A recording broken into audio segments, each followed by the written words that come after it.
हाय दोस्तों, आज मैं आप सभी को जो है क्लास 12 का एनसीईआरटी मैथ्स चैप्टर 3 का जो है विविध प्रश्नावली क्वेश्चन नंबर 8 को बताने वाली हूँ इस वीडियो में। तो इस वीडियो को अंत तक देखिएगा। अब मैं वीडियो को स्टार्ट करती हूँ। तो अध्याय 3 विविध प्रश्नावली क्वेश्चन नंबर 8 क्या कहता है, यदि ए बराबर कोई सेट है, ए बराबर ये सेट दिया हुआ है, तो सिद्ध कीजिए कि ए स्क्वायर माइनस 5a प्लस में 7i बराबर 0 है। यानी कि हमको सिद्ध करना है कि ए स्क्वायर माइनस 5a प्लस में 7i बराबर 0 आता है या नहीं आता है। तो ये सिद्ध करना है, तो इसको हम LH कर लेते हैं। इसमें हमको क्या क्या चीज़ चाहिए उसको पहले निकाल लेते हैं। हमको चाहिए पहले ए स्क्वायर, उसके बाद 5a चाहिए, फिर 7i चाहिए। इसको आप चाहते हैं पहले निकालने के लिए तो निकाल सकते हैं या साथ में भी निकाल सकते हैं। तो हम यहाँ पर पहले ए स्क्वायर निकाल लेते हैं, फिर 5a निकाल लेंगे और फिर 7i निकाल लेंगे। इससे क्वेश्चन को हल करने में ईजी होगा। तो यहाँ पर हम पहले ए स्क्वायर निकाल लेते हैं। ये ए स्क्वायर बराबर क्या हो जाता है, ए इंटू ए, यानी कि हमको सेट ए में ही सेट ए से गुना करना होगा। 3 1 माइनस 1 2 हो गया, फिर लिखेंगे 3 1 माइनस 1 2 हो गया। इसको गुना करके बताइए क्या होगा। यानी कि पहला पंक्ति को पहला स्तंभ से गुना कीजिए, यानी कि पहला पंक्ति को कुल स्तंभ से गुना करते हैं। तो इसमें 2 है तो पहले पहला से करेंगे। 3 में 3 से गुना किए 9 प्लस 1 में माइनस 1 में 1 से गुना कीजिएगा तो माइनस 1 और प्लस माइनस 1 हो जाएगा। अब 3 में 1 से गुना कीजिएगा 3 और 1 में 2 से गुना कीजिएगा 2। अब दूसरे का पंक्ति को पहला स्तंभ से गुना कीजिए, माइनस 1 में 3 से गुना कीजिएगा तो माइनस 3 और फिर 2 में माइनस 2 से गुना कीजिएगा तो माइनस 2। माइनस 1 में माइनस 1 को गुना माइनस 1 और 2 में 2 से गुना प्लस 2 प्लस 4 हो जाएगा। अब इस सबको जोड़ दीजिए। 9 में से 1 जाएगा तो 8 बच जाएगा। 3 2 5 माइनस 3 माइनस 2 माइनस 5 और माइनस 1 में से 4 जाएगा तो कितना बचेगा, प्लस 3 बच जाएगा। इस तरीके से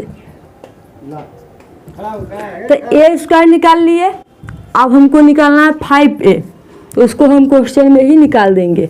चलिए अब यहाँ पर हम LH से लिखते हैं। LH में क्या है, ए स्क्वायर माइनस 5a और प्लस में 7i, यही तो है।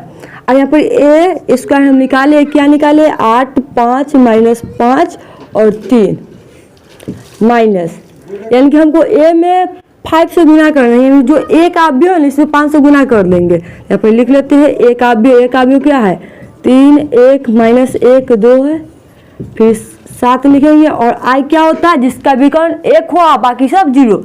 तो 2 का है तो 1 0 0 1 हो जाएगा। इसके हिसाब से आई लेंगे, इस तरीके से ले लिए। और यहाँ पर देखिए ये तो वैसा भी लिखेंगे, 8 5 माइनस 5 3 वैसा ही आ जाएगा। और इसको गुना करके लिखिए, 5 में 3 से गुना 15, 5 में 1 से गुना 5, 5 में माइनस 1 से गुना माइनस 5, 5 में 2 से गुना 10 प्लस, अभी 7 से गुना करा दीजिए, 7 0 0 7। उसके बाद यहाँ पर देखिएगा, अब ये अवयव में से इसको घटा लीजिए, इसमें से इसको घटा लीजिए तो 8 में से माइनस 15 जाएगा तो कितना बचेगा, माइनस 7 बच जाएगा। 5 में से 5 जाएगा तो 0, माइनस 5 में से माइनस को घटाना है तो माइनस में प्लस हो जाएगा, प्लस 5 या माइनस 5 0।